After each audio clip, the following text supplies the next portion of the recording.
showing women half my age like, yes, you can have children and do all this and then get your body back.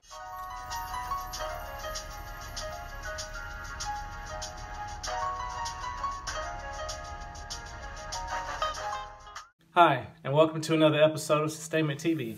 I'm your host, David McDonald, and before we get into today's video, please feel free to like, comment, and subscribe to the channel. It will help the channel grow and continue upon what I do. But without further delay, let's get right into today's video. Today's video features a presentation that I was able to have with a local fitness professional. She is a bikini and fitness model and a fitness influencer. I hope you enjoy today's presentation featuring Audrey Waldron. All right, Sustainment TV, as promised, we would like to welcome to the show a woman that wears many hats. She's a bikini and fitness model and fitness influencer. We would like to welcome Audrey Waldron. How are you today? I'm good. Thank you for having me. I'm glad we had a chance to finally connect and kind of get some thoughts from you and whatnot. This has been crazy weather we're having here, but I know the last couple of days has been, I guess, sort of ideal for shooting and whatnot. Tell us a little about yourself. You know, what got you into modeling? What initially drew you to the craft, to this? Well, it was sort of accidental, really. My ex-husband booked a shoot for me. He said, "You'd be so great at this." I was like, "No, no, no." And he's like, "Yes, you'd be amazing." So he actually booked my first shoot and did the hotel, the flight, everything, and pushed me in it. I said, "This is just going to be for fun. This is going to be, nothing." And it ended up being, really, really good. It ended up being better than I had anticipated. So I kind of fell into it accidentally. Okay. You accidentally fell into this fun and exciting, career. I mean, what kind of goals do you have as a model? So when I first started, I didn't know the end goal because I was just kind of doing it for fun. And as I was going along, I said, well, what's going to be the end goal for me? And as I was doing and repping other fitness brands and bikinis and stuff and making them money, being their rep, I wanted to do my own thing. And so out of that was born my business, shedoesofficial. So that's, the end goal, to still continue with the modeling, but then also push my business. Would you consider yourself a creative person? I know sometimes, for certain shoots, I'm sure you can pick your own wardrobe, and I'm sure other times it's dictated for you. I mean, how much does our creativity come into what you do? Oh, 100%, yes. We're given a wardrobe or sent items that we have to shoot, but then it's up to us how we want to curate it, how we want it to look, where we're going to shoot it. And I'm at least given that creative freedom to do what I want with the product I'm given. So have to definitely be creative and come up with different locations and poses and whatnot. I guess in terms of strengths and weaknesses, if you could identify a weakness that you have, what would you say it is, and how are you going about, trying to get better in that area? And then the same would go for what would you consider a strength of yours? I would say probably my age is a weakness and a strength. I am competing with women half my age in this industry, and I'm still holding my own. So that's also a strength and a weakness, showing women in this older age category that yes, you can do this and you can, be sexy and be a model and be a mom and be in the PTA and do all these things. But, you can also be this model, but then it's also showing women half my age like, yes, you can have children and do all this and then get your body back. So I would call it my strength and my weakness, my age, and being a single mom to 3 kids. So I've had 3 children, and so I'd say that's also my weakness. I'm very conscious sometimes about, my belly and my C-section scar, that I kind of worry about that. But then photographers are always like, that's fine. That's amazing that you've had children, that you've been down this road, that you look how you look now after you've had these children and you've worked hard for it. And I have worked hard for it. So it is also empowering to other women coming behind me and who are already here with me, that yes, you can do this if you so desire. And it's funny you mentioned that you're a mom, you're a family person. It's like a lot of times, you know, you hear about some of the stories people say, you know, yeah, I did this for this time in my life. They tended to have to compartmentalize, and I'm going to do this one thing and one thing only. Mm-hmm. The very fact that you're able to do it, you know, all at the same time, juggling everything. So I mean, so that's definitely to be commended. Yeah. So I guess, you know, speaking of, you know, multitasking and juggling a lot, do you work well under pressure? That's probably the best time I do my best work, Hmm. as well under pressure with the deadline, with things coming up. I have a shoot coming up on the 20th, so I'm like, oh, it's time to cut out, you know, the sugar, the dairy, Hmm. you know, start doing my 2-a-days rather than being kind of lazy about it and really get back to shape because I don't know about you, but 2020 was kind of a year where we kind of didn't know what to do or where to go or what Yeah. was going to happen. And so I kind of put a lot of my work on the back burner because number one, I didn't want to travel because of my children. I didn't want to put them at risk or myself, and I didn't know what was going to happen. So now that, you know, the vaccines are out and things are getting somewhat back to normal, people are able to travel in safety, Hmm. you know, it's time to get back to normal as much as we can right now. So you mentioned as far as prep work for taking an assignment or whatnot. How much of a factor does exercise and nutrition play in what you do? Probably 80%. 80%. Mm-hmm. You know, the other 20 is genetics, I think, but I Uh-huh. think 80% is how much you work out and definitely what you eat. You can be really, really lax about your diet and then work out maybe 1 or 2 days a week, and it's not going to show. So you really have to, they all work together as components, Yeah, I think. So you can exercise like a fiend 7 days a week, but then have McDonald's 7 days a week, and you're not going to look any different. yeah. So you have to have them all working together. Is there any sort of, you know, framework that you stay within as far as your diet is concerned? You know, I've seen, you know, the documentary where it was fully plant-based, and I've seen documentaries about keto and things like that. And I've tried all those things, paleo. I've tried all those, but none of it's really worked for me. I Mm-hmm. think you have to do what works for you. I don't like to cut out an entire food group.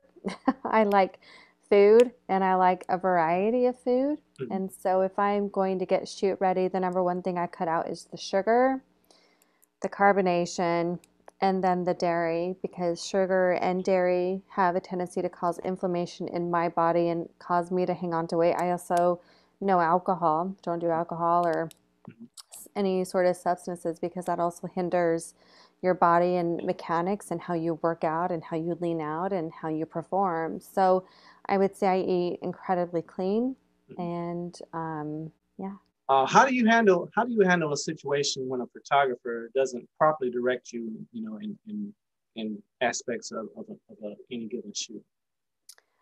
That's a really good question. I think my first shoot, I was looking to the photographer to direct me because I had no idea what I was doing. Mm-hmm. And those shots actually turned out really, really good. I think if you don't know how to move your body aesthetically, it's going to look too contrived and too posed and stiff. It's not going to look natural. And when I got the pictures back, I was like, oh my gosh, these look so natural. They turn out really well. And then it just kept going from there to there. So the photographer might say, you know, turn your head here or lift up a little bit more here because it looks better, but it is really up to you because it's, you know, pointing the toes and your hands and your look and everything. It's a whole thing. They can't direct every single thing on your body to look a certain way. I think you have to be comfortable and know how your body looks. Number one, what's your better side, what poses you're comfortable doing, and there might be a little bit direction on the other side, but there might be little to no direction. So it's not up to the photographer. He might say a little bit like get in the light here or the branch is here, so let's move a little bit this way. Mm-hmm. But it's really up to you to know how to move your body. I guess along those same lines of that question is like, you know, some photographers may dictate every single aspect, and some photographers may be more free flowing. Mm-hmm. In reference to modeling, what's the primary difference that you, in your own words, between an amateur model versus a professional? Professional, they really have had training. Those are runway models. They've had the training. They really know how to move, how to walk. Mm. I would say those are the professional models. I would say, myself included with the Instagram models, we're very amateur, I would say, because we've had no real formal training. It's really you're individual directed. So it's not professionally directed. You really have to know how to move your body. So those are the big differences. Like the runway high end, they've had classes, tutoring. They know how to walk a certain way and move a certain way. So there's Instagram, which is myself. I throw myself in that bucket where we're very amateur.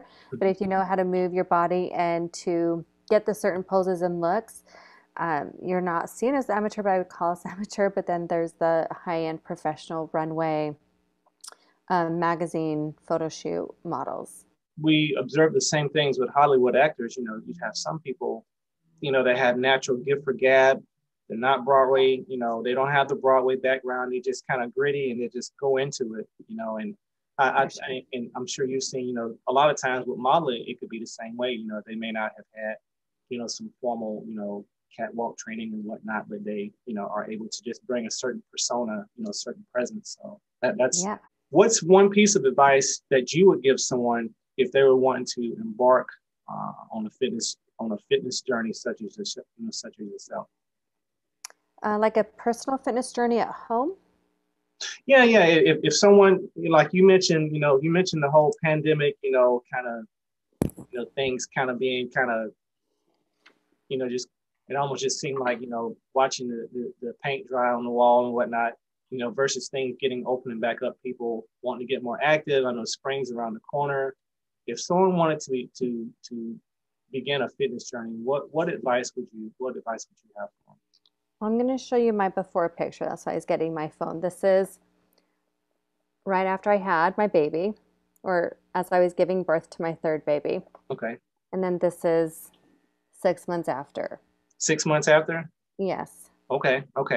But Woman on a mission. I worked out during my pregnancies and after my pregnancies, after all three of them. And Okay. so people think, I ate great today. They want to see results tomorrow. Mm-hmm. It's not necessarily how it's going to be. It has to be consistency over time. It has to be measured consistency, like how much did I work out? Did I really eat correctly? Maybe I cheated every single day. You're not going to see as big as a result at the end of the week. Mm-hmm. So I would say you have to take it 1 week at a time, but you have to be consistent. You can't just do it for 1 or 2 days, 3 or 4 days. You can't just try it on for size is what I'm saying and see if it fits. You have to be consistent with it, and you have to kind of be strict with yourself. It can't just be something that you lazily do over here. I'm going to have a green smoothie today, I think, but then I'm going to go out and I'm going to get KFC or something. Mm-hmm. You really have to be like headstrong about it, and this is what you want to go for, because I didn't start. Oh, this is another good picture. That was right after I had the babies. I don't know if you can see. I can see it. Mm-hmm. Yeah. So I thought I actually looked decent in this picture. And my friend Mike snapped that picture, and I looked at it and I was like, oh my gosh, I need to get to work. And so it does take dedication and time. And sometimes it is an image like that kind of shocks you in, and you're like, oh, I thought I looked okay, but I'm not okay with how I'm looking. And that's not a bad picture after having 3 kids, all C-section, but it's not, I wasn't happy with myself. And I think you really have to be happy with how you look. And if you're not, then I say embark on your own fitness journey. Find out what works for you, what workout, what food plan, everything like that works for you, that makes you feel good and feel happy about yourself. Out of all the all the shoots you've done, what would you say is your favorite venue? Oh, another great question. I would say I'm partial to the West Coast. So I would say the shoots that I do in Malibu and Newport, those would probably be my favorite shoots, just because where we are, it's just so beautiful. Not that Miami isn't or anywhere else I've been isn't, but I would say I'm partial to Malibu. Okay. As far as like your work assignments, do you do more regionally or more like, on the road and away from your home base? On the road and away from my home base. My home base started in Utah, so there's no beaches there. And then Right. I moved to Virginia 2 years ago, Virginia Beach. And there is a beach here, but not a big photography modeling community here. So I have been traveling more to Miami and back to the West Coast. So this is definitely your full-time gig then. Definitely your full-time career. It is not actually. Okay. Okay. This is Okay. this is my side hustle, my side gig. I do Nice. have Okay. a full, I actually just got home from work. This is my work attire. Tell us a little bit about your website. Yeah, so I launched She Does Official in 2019, right before the pandemic hit. Mm. And as we launched, we were invited to walk New York Fashion Week in February, which we did. And it was such an honor to be invited so quickly after we had launched our brand that we had that notoriety right out of the gate was so phenomenal. We had a ton of traction with New York Fashion Week. We walked the runway. So good in February 2020. And then March 2020, pandemic hit and everything shut down and all flights were canceled, trips were canceled, sales plummeted. So, as we've coasted through the rest of 2020 and getting into 2021 with new suits and new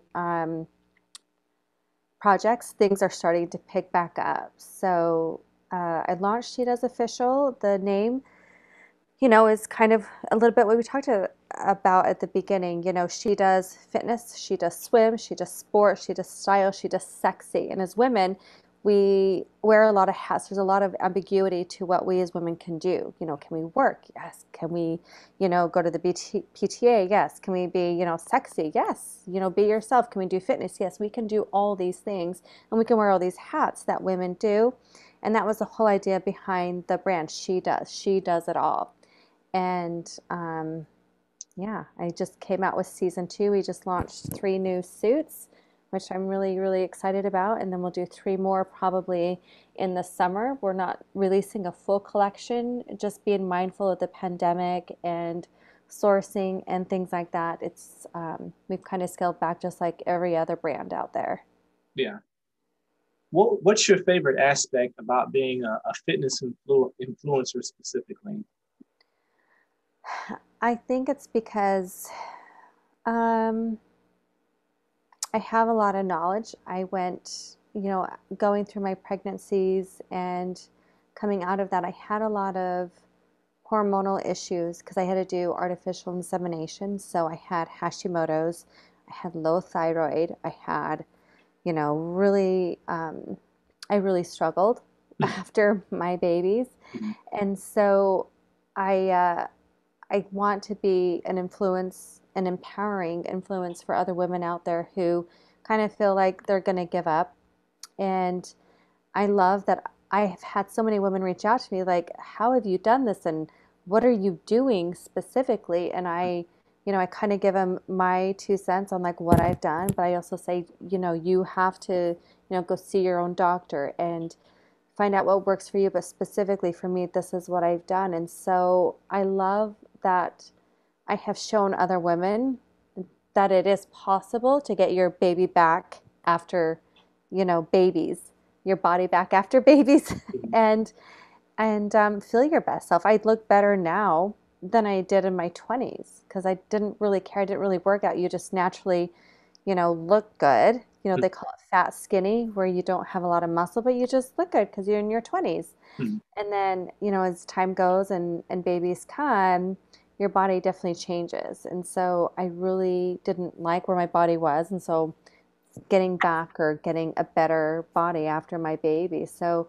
that's probably my most favorite aspect of it is being able to empower women, if they so desire, to get a body after they've had their babies. It's not a forceful thing, but if they are empowered or want to know what I'm doing, I'm so happy to share all the knowledge I've gained because I've flown across the country. I've flown to Tampa, I've flown to Aspen, I've flown to LA to see different endocrinologists and thyroid doctors and hormone therapy doctors. And I've gone the gauntlet of what I would think it would take to figure out what was going on specifically with my body and what I needed to cut out, not cut out, what diet, not diet, et cetera, et cetera. that when women come to me, I'm so happy to share my story with them because it is such a pain point because our bodies are such a personal thing. And I want to be able to share without shame. Like, I have gone this road. Like, I'm happy to share everything with you. And I have a friend, Tracy, in Connecticut, and she was asking me, she has had breast cancer. And she goes, Audrey, I just don't feel like myself. And I said, well, number one, Tracy, you need to quit smoking. I said, that's not going to do you any good. And you need to quit getting takeout every night for dinner. You need to cook for yourself, quit smoking, start there, and start walking around the block like 15 minutes a day. And she started doing that, and she started posting these selfies of herself like she's feeling herself again. I'm like, yes, there you are. There's your light again. That's who, how do you feel? She goes, I feel amazing. And I said, okay, just keep going. And it is one thing at a time, one step at a time, because it can't be an all or nothing thing, because I think a lot of people would give up. It would be too much. It is one little step at a time to get to where you feel good about yourself.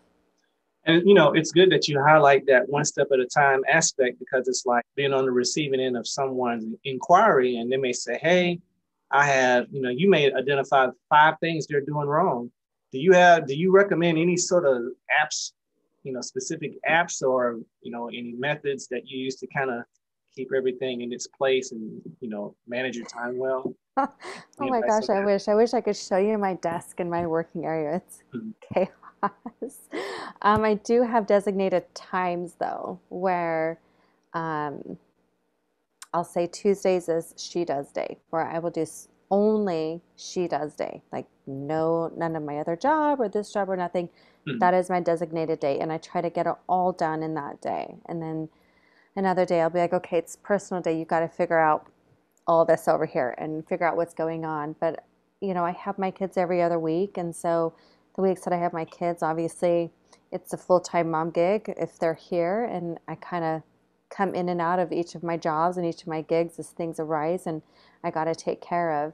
So for, the Instagram, as far as managing that, I use an app called Planoly, and I kind of upload all the pictures and then I kind of set it out in the grid and put up all the verbiage that I want to say. And then if I've got to post it, I'll set the time on when it posts so it'll automatically post for me. Okay. I use another app called Anydo. It's just like a to-do list, Mhm. and mine's really long sometimes. I need to get better at using apps. That's a great question. I do need to get better at apps. Do you know of any, David? No, not offhand. I definitely, I know as far, even as far as like uploading, I kind of took some time, and I have a building project I'm a little behind on getting that completed. And it's like, okay, I know I can do one thing at a time. And I know, I'm a former military, and it's like, I had to do a lot of things at once. I mean, so I'm definitely, on the lookout for, ways of simplifying and, keeping my life organized at the same time, doing, several, things at once. So, Well, if you find one, let me know because I'm in need, and I'm sure the rest of us are. gotcha. We'll do. All right, Audrey, the floor is yours. You have any final thoughts for our viewers, I guess, in terms of, if there are like any dream venues you may have, or shoot ideas, or I know, do you have an advocacy group in reference to your fitness influencing, or you just, I guess, just any final words that you floor is yours.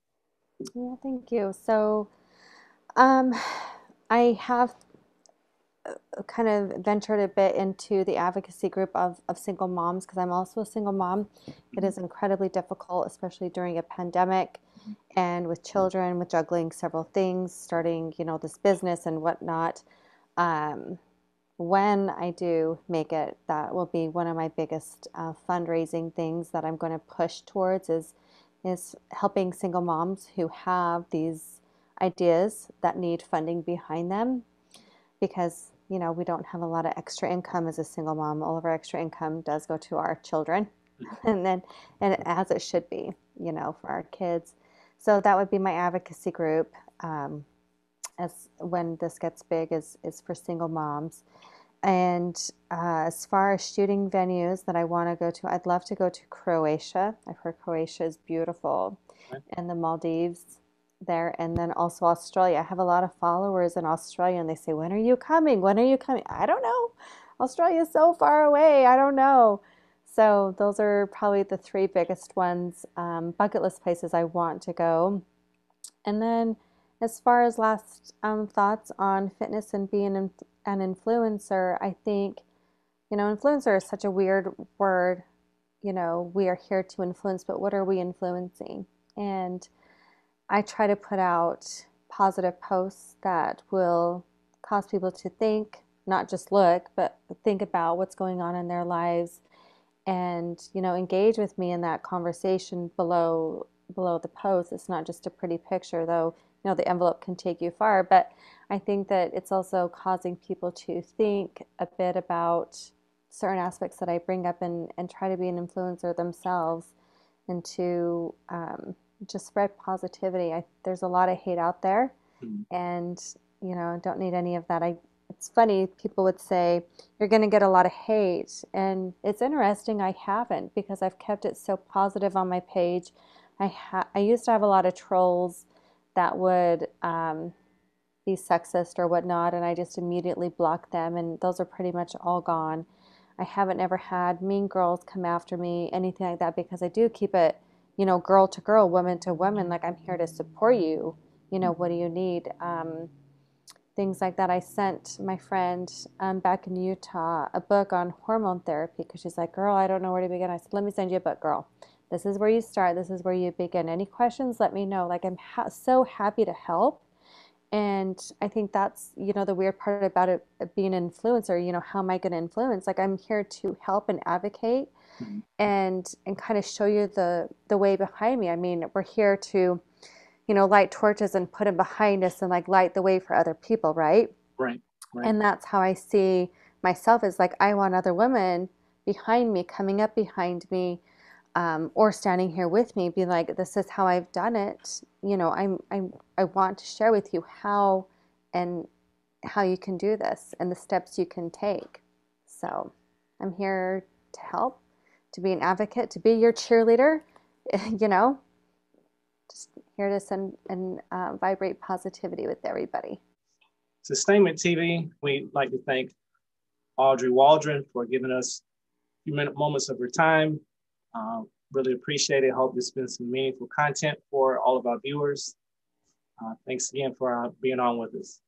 Take care.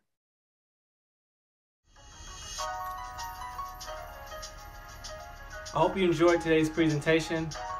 Once again, like, comment, share, subscribe, all that good stuff. We have some exciting content coming up in the future, and hope that you will make us a regular part of your routine. Thanks again for watching. Take care.